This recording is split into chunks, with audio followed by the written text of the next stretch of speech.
একটা মহাসাগরের মধ্যে একটা চড়ুই পাখি যে যদি একটু পানি খায়, পানি খাওয়ার পরে ওই চড়ুই পাখির ঠোঁটে যে একটু পানি লেগে থাকে ওইটারে বলে কলি। আল্লাহ বলে মহাসাগর থেকে পানি খাওয়ার কারণে চড়ুই পাখির ঠোঁটে যে একটু পানি লেগে আছে, এই পানিটা হচ্ছে তোমরা পৃথিবীতে যারা আছো সবার জ্ঞান, সবাই মিলে এতটুকু জ্ঞান। আর পুরো মহাসাগরের পানি হচ্ছে আমি আল্লাহর জ্ঞান। তাহলে আপনার জ্ঞান তো অনেক বেশি। এজন্য জ্ঞানের বড়াই করা যাবে না। আল্লাহ বলেন ওয়ালা ইউহিতুনা বিশাইইন মিন ইলমিহি ইল্লা বিমা শাআ।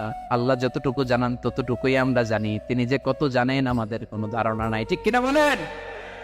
কেউ তার জ্ঞানকে পরিব্যাপ্ত করতে পারে না, পরিবেষ্টন করতে পারে না। তার জ্ঞানে কি আছে কেউ জানতে পারে না, ততটুকু ছাড়া যতটুকু তিনি জানান। সুবহানাল্লাহ।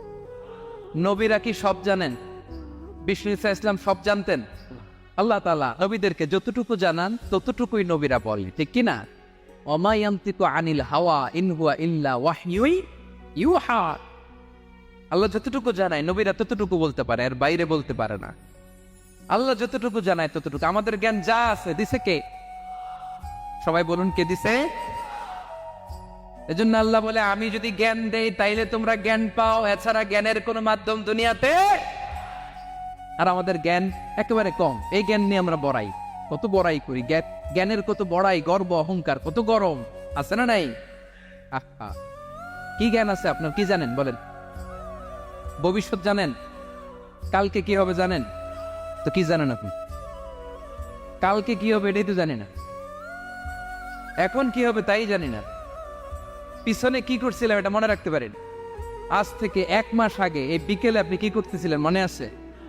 এত দূরে যাওয়া লাগে না। আজ থেকে 1 সপ্তাহ আগে রাত্রে বেলায় কি খাইছিলেন মনে আছে? আজ থেকে 5 দিন আগে কোন জামাটা পরছিলাম মনে আছে? তো কি জানেন আপনি? কিছুই না।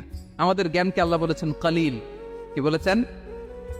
এজন্য রব্বুল আলামিন বলেন তোমাদের জ্ঞান হলো কালিল। ওমা উতিতুম মিনাল ইলমি ইল্লা কালিলা। একেবারে যত সামান্য জ্ঞান আমি আল্লাহ